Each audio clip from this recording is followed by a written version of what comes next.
அமெரிக்காவுக்கு எதிரா ஈரான் ஒரு சரியான ஆயுதத்தை கண்டுபிடிச்சிருக்கு. ஆனா அதோட பலம் அதோட விலையில தான் இருக்கு. முதல்ல இந்த ஆயுதம் எப்படி இருக்குன்னு பாப்போம்.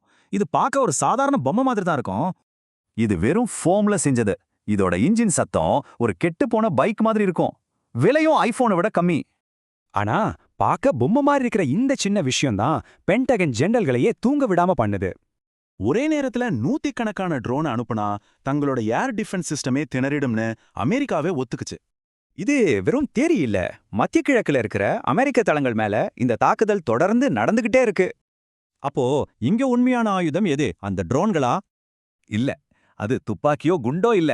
அது ஒரு சின்ன கணத்து. வாங்க பார்க்கலாம். ஈரான் ஒரு ட்ரோனை செஞ்சு அனுப்புறதுக்கு ஆகிற செலவு வெறும் $1000 தான். ஆனா அதை சுட்டு வீழ்த்துறதுக்கு அமெரிக்கா பயன்படுத்துற ஒரே ஒரு மிசைலோட விலை $2 மில்லியன்.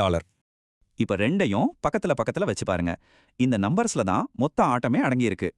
அதனால தான் சொல்றோம், இது துப்பாக்கியும் குண்டையும் வச்சு நடக்கிற போர் இல்ல, இது ஒரு கணக்கு போர். அந்த கணக்குல அமெரிக்கா தோத்துக்கிட்டே இருக்கு. இதுதான் ஈரானோட சிம்பிளான 3 ஸ்டெப் ஸ்ட்ராட்டஜி.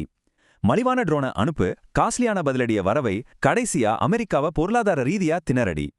ஈரான் உலகத்தோட பெரிய ராணுவத்தை தோக்கடிக்கணும்னு அவசியமே இல்ல. அந்த போரை ரொம்ப காஸ்ட்லியா மாத்துனா போதும்.